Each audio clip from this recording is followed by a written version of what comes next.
Ang bilis talaga ng araw mga kasari, parang kailan lang is Lunes pa, ngayon is araw ng Sabado na. Araw talaga ng Sabado, yan talagang stress day ng mga mami na katulad ko. Dahil ang araw talaga ng Sabado, yan talagang araw ng pinakamaraming ginagawa at lalo na ang pinakamaraming labadang nakatambak sa araw-araw. At dahil naglalaba ang inyong kasari, is iniwanan ko na muna yun mga kasari dahil ngayong araw na ito, araw din talaga ng pag-general cleaning ko dito sa aking munting kwarto. Every week nga talaga kasi ako mga kasari nagpapalit ng aking bedsheet, ng punda ng aking mga unan at lalong-lalo na ang aking mga kumot at tuwalya. Syempre lahat mga kasari tinatanggal ko talaga yan at pinapalitan ko. Noong Friday nga pala is nagpalit na rin pala ako ng punda, bedsheet at mga kumot doon sa kwarto ni Junakish at ngayong araw ng Sabado dito naman sa aking kwarto. Di talaga nakokompleto yung isang linggo ko mga kasari pag hindi talaga ako nag-general cleaning dito sa bahay ko.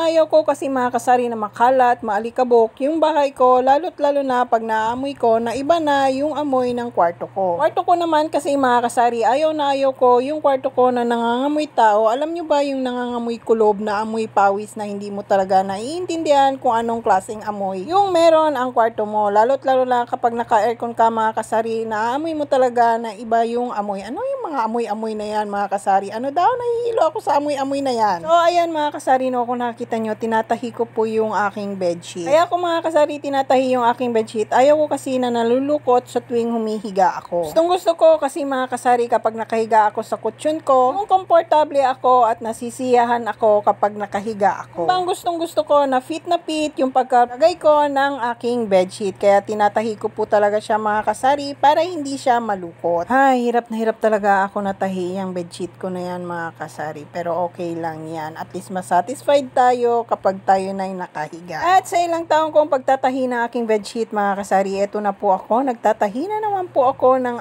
aking mga unan. Opo mga kasari, kahit po sa paglalagay ng punda sa aking unan is tinatahi ko din po. Ang gusto ko din talaga mga kasari kapag ako'y nagpapalit ng punda ng aking unan is tinatahi ko dahil ayaw ko rin na nalulukot katulad ng aking bedsheet. Ikutin kasi si Habi kapag natutulog mga kasari, pagising mo sa umaga, wala ng punda yung unan niya. Kaya ayan, tinatahi ko talaga yung aking mga punda. Sa sobrang dami nga ng ginagawa ko itong araw ng Sabado, sumasakit na talaga yung katawan ko, lalo na yung mga kamay ko. Ilang araw ko na rin kasi dinadaing kay Habi na masakit yung mga kamay ko. Diyos ko po mga kasari, ilang taon pa lang ako. Kakaramdam na ang inyong auntie ng arthritis. Diyos ko po Rudy, talagang nasa kalagitnaan na tayo ng edad. At ayan na nga mga kasari, pagkatapos kong magpalit ng aking bedsheet, magtahi ng aking unan, natapos na rin talaga akong maglinis. Sa ilang oras kong pag-general cleaning mga kasari, ayan, natuwa naman ako at maganda na yung kinalabasan ng aking bahay. Malinis na naman at napakabango. At syempre, masarap sa pakiramdam. Pwedeng-pwede na ako magpahinga. O siya mga kasari, yan na lang muna. Bye-bye!